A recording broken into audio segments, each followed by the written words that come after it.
नमस्कार बच्चों, मैं राजेश कुमार मीणा, सहायक आचार्य इतिहास, राजकीय महाविद्यालय अटरू। बच्चों, आज का हमारा टॉपिक है पानीपत का प्रथम युद्ध का कारण और परिणाम। पानीपत के प्रथम युद्ध के कारण और परिणामों का अध्ययन करेंगे। पानीपत का प्रथम युद्ध 21 अप्रैल 1526 को पानीपत के मैदान में बाबर और दिल्ली के सुल्तान इब्राहिम लोदी के बीच हुआ था। यह एक बहुत भीषण युद्ध था जिसमें बाबर की विजय हुई। पानीपत का प्रथम युद्ध 21 अप्रैल 1526 को हुआ, जिसके कारण निम्नलिखित है। पहला कारण है बाबर की महत्वाकांक्षा। बाबर की महत्वाकांक्षा। बाबर एक महत्वाकांक्षी शासक था। वह एक पराक्रमी और महत्वाकांक्षी शासक था। वह विशाल साम्राज्य स्थापित करना चाहता था। जब मध्य एशिया में साम्राज्य विस्तार के उसके प्रयास असफल हो गए तो उसने भारत पर आक्रमण करने का निश्चय कर लिया। अतः बाबर भारत को जीतकर अपनी महत्वाकांक्षाओं की पूर्ति करना चाहता था। पानीपत के प्रथम युद्ध का दूसरा कारण भारत की धन संपत्ति को प्राप्त करना। बाबर भारत की अतुल धन संपत्ति से भली भांति परिचित था। अतः भारत की अतुल धन संपत्ति को प्राप्त करने के लिए बाबर ने भारत पर आक्रमण करने का निश्चय किया। पानीपत के प्रथम युद्ध के कारणों में तीसरा कारण भारत की राजनीतिक दुर्बलता। बाबर के आक्रमण के समय भारत की राजनीतिक दशा बड़ी शोचनीय थी। देश में राजनीतिक एकता का अभाव था। दिल्ली का सुल्तान इब्राहिम लोदी अफगान सरदारों का जो सरदार था, अयोग्य और अदूरदर्शी था। उसने अपने कठोर तथा अपमानजनक व्यवहार से अपने अफगान सरदारों को नाराज कर रखा था। अतः बाबर ने भारत की राजनीतिक दुर्बलता का लाभ उठाया और भारत पर आक्रमण करने का निश्चय किया। पानीपत के प्रथम युद्ध के कारणों में चौथा कारण है बाबर को भारत पर आक्रमण करने के लिए आमंत्रित करना। पंजाब के सूबेदार दौलत खां लोदी तथा इब्राहिम खां लोदी के चाचा आलम खां लोदी ने भारत पर बाबर को आक्रमण का निमंत्रण दिया।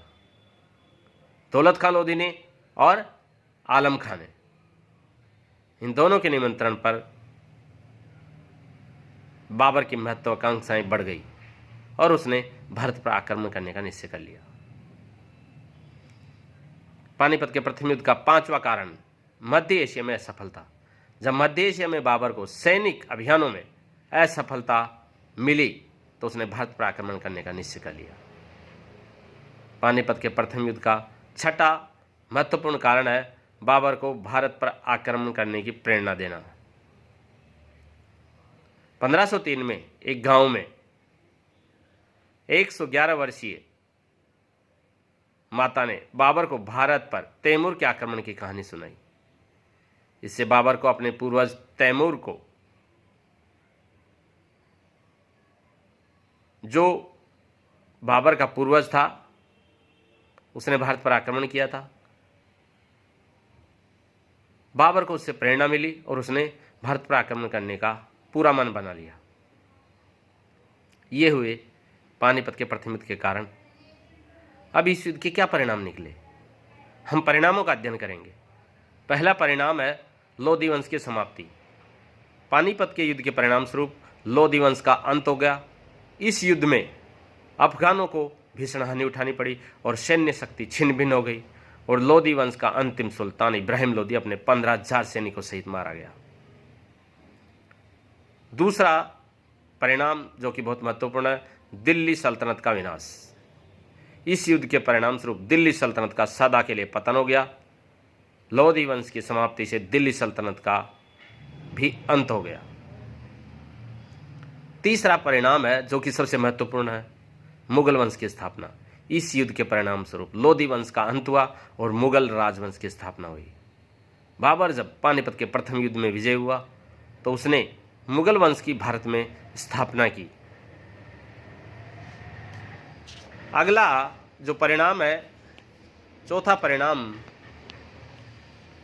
वो है एक नवीन युग का सूत्रपात। पानीपत के युद्ध के बाद भारत में नवीन युग का सूत्रपात हुआ।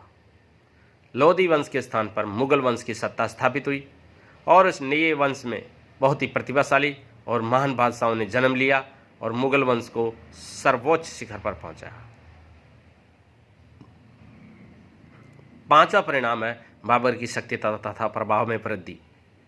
इस युद्ध के फलस्वरूप पानीपत के प्रथम युद्ध में विजय से बाबर की शक्ति तथा प्रभाव में चारों तरफ कीर्ति फैल गई और बाबर दिल्ली तथा आगरा पर अधिकार कर लिया बाबर ने और अपार धन क्षमता प्राप्त हुई, जिसके बल पर उसके शक्ति और प्रभाव में वृद्धि हुई।